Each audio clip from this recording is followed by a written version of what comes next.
Heya, it's me, Teachtail, and I need to tell you some important news about my channel and its upcoming future, as well as explaining how I draw this cool art. So, to keep you interested and at the edge of your seat, let me first tell you how I draw all of these cool drawings and what my thought process was when I draw all of this, as well as in typical YouTube fashion to tell you to subscribe to my channel as well as liking this video if you like this newly found video format that I'm trying out right now. Because if you do that, I know that you want to know more about how I draw my characters and what the future of Teachtail and my life is about. As you may know, the Dustbelief and Dusttrust series is a series that covers the idea how the sweethearts, aka the Papyrus placeholders of their respective universe, get attacked by a placeholder for their Sans. Because he is mad and genocidal because of all the resets and genocide the humans did. And because Papyrus didn't want to die, he accidentally killed Sans in self-defense. But to his luck, he becomes mad because he collected Sans LV points and now has a high amount of level of violence, which results into him becoming mad, meaning that they take the role of the murderer. So my job was to make the sweethearts of the story as mad looking as possible. To my luck, most of the art about these AUs were already made, and the creator of Dustbelief and Dusttrust already made fan concept about these characters, and there are a lot of fan games. So I didn't have to design all these characters. But I still had some problems because I wanted to convert them into my own art style, which basically is completely based onto shapes. And all of these characters, like Papyrus and Sans, or Underswap Sans to be more specific, were made with squares and with circle forms. They are not made with triangle forms. So how could I convert this mad looking aura to such sweet looking characters? But then I remembered what I already said in my horror tale video. Link is down in the description and in the comment box if you want to look at this video about what I said about how the creator of horror tale perverted the look of Papyrus and Sans while still staying true to the simple shape language that both these characters are based off. I remember how I said that because of the non-vibrant colors, because they are darker looking, all these characters became more depressing looking, lifeless, and more dangerous. I also remembered Papyrus' bloody teeth, which were the only resemblance of his bloodthirsty nature, because these teeth were in a triangle shape and were quite sharp, as well as both Sans and Papyrus' blood-splattered jackets and armor, which made the same design they wore in the original Undertale more dangerous and bloodthirsty. And all of that because of simply changing the color vibrance and adding some small details. So take a note, upcoming designers, because this will be important for you. So I look clearly at the original art for Dustbelief and Dusttrust, and I noticed something immediately. All of the OG design for this AU did exactly that, turning something innocent into something dangerous. Except for Dustbelief Papyrus. His design is a complete other story. But let's focus on Dusttrust Sans. Sans got, like in his original version of Dustbelief Swap, Papyrus jacket and integrated it into his own battle armor. This was a homage to his beloved brother, as well as a reminder of what he is fighting for. Dusttrust did the same thing by giving Dusttrust Sans the same jacket, but because of the jacket's color pattern and of Dusttrust Sans' look as well as pose and expression and also far pattern and also the dust that is splattered around him, this look became more dangerous and more intimidating instead of wholesome, depressing, while Dustbelief Papyrus got the drip by getting a whole new outfit, a leather jacket and his original scarf. But what I totally forgot to implement into his design was his collection of dust jars, where he collects all the fallen monsters' dust so that he can, when all of this is over, bury them and show his respect for them. All of this showcases Papyrus' personality in this AU. Even though he is completely dressed differently, he is still the same Papyrus. But still, the question still lingers. How do I convert all of this into my own art style when all I do is doing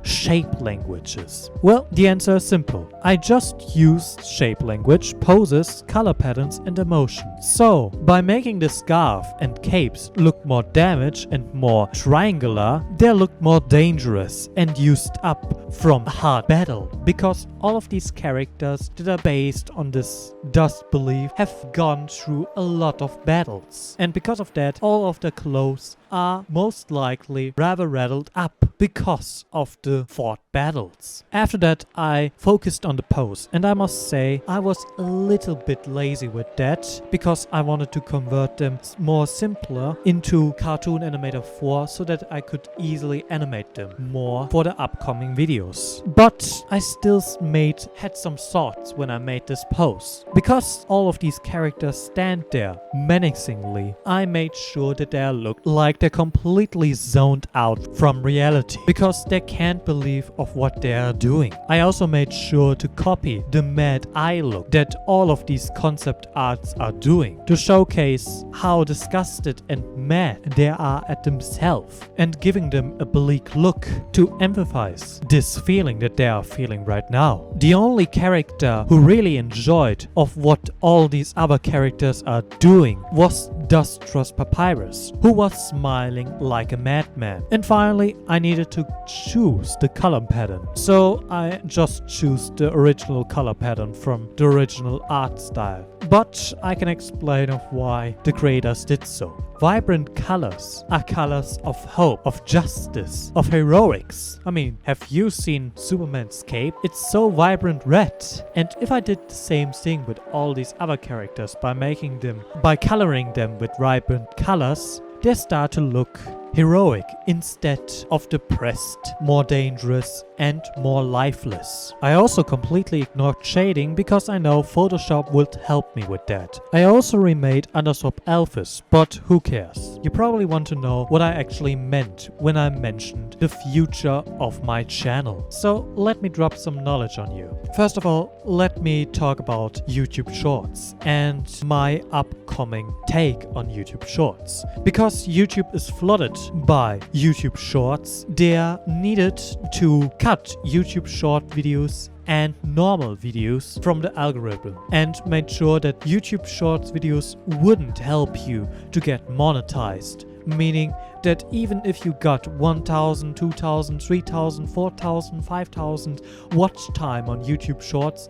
this wouldn't add up to you needed watch time that you need to get monetized by YouTube. This means that all my videos that I did up today was a big waste of time. Or for you it wasn't, because it was enjoyable content and I had for most of these videos a lot of fun making them. But realizing that all my YouTube Shorts videos were basically useless and all my other longer videos are not as well viewed by you as the viewer, and to be quite honest, aren't as good as my YouTube Shorts, made me feel like literal trash. But after sleeping for a longer time and not working on any of my project and just reflecting on the situation itself, as well as accepting that I had some good time making all of these short videos and that I made some progress with my art and animation, as well as talking to someone about my doubts and fears of what is going to happen if I don't get verified on YouTube,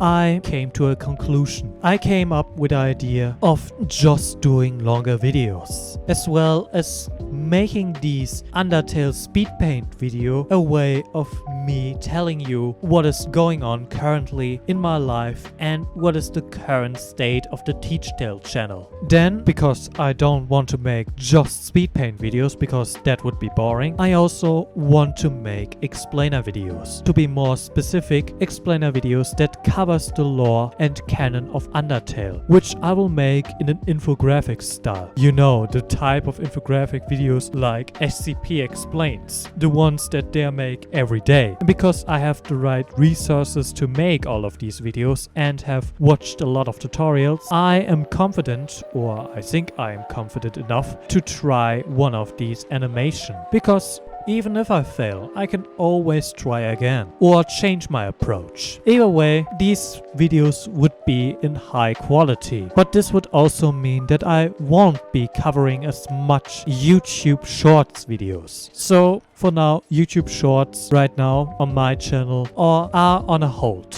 I also am currently voicing the Dreamtale audiobook from Jokerblock, and I am also writing more scripts about Undertale canons. I am also writing, as you may have read in my newest post, community post, that I am currently writing a series on how to create a good Undertale AU. So, because I know all of you are most likely interested in in these sorts of things, I hope that you will be turning up when I make these videos and like and subscribe when you see all of this. I also plan on doing a second channel, a gaming channel, where I will cover some gaming facts, like how some retro games were made and what the better ideas were, as well as covering some game design facts, because as you may know, I am currently studying to become a game designer, so maybe I could help some people also making their dreams come true. I also write currently the first script for that and also started animating the first video for this channel, which is called Undertale, a critique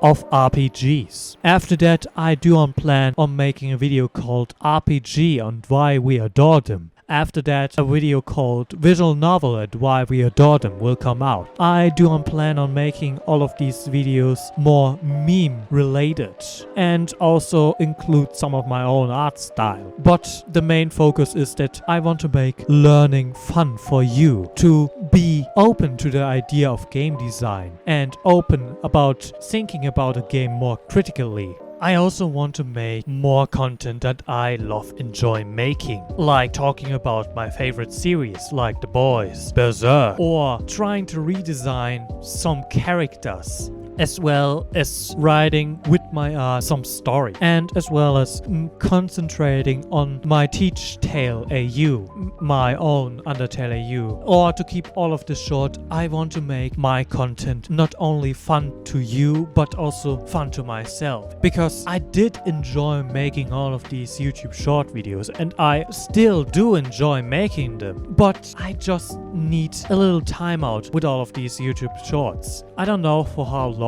maybe a week, maybe 2, or maybe even a month, but I want to make longer videos and I want to make content I enjoy, while not stressing myself out that I have a burnout and start doubting myself. And this is the same for you. You should make the content you want to make without burning yourself out and becoming depressed. But I started to rabble a lot, so let me wrap all of this up. I want to make less YouTube shorts for at least 1 or 2 weeks. I also want to make an explainer video where I cover the canon facts about Undertale. I also want to make more speed paint video. And I also want to make more videos where I cover game design and also where I cover storytelling concepts and how to write a better story, as well as designing some characters, which is why I need to improve my art skills. I mean, my art style is cute and all, but I need to learn how to draw anime characters.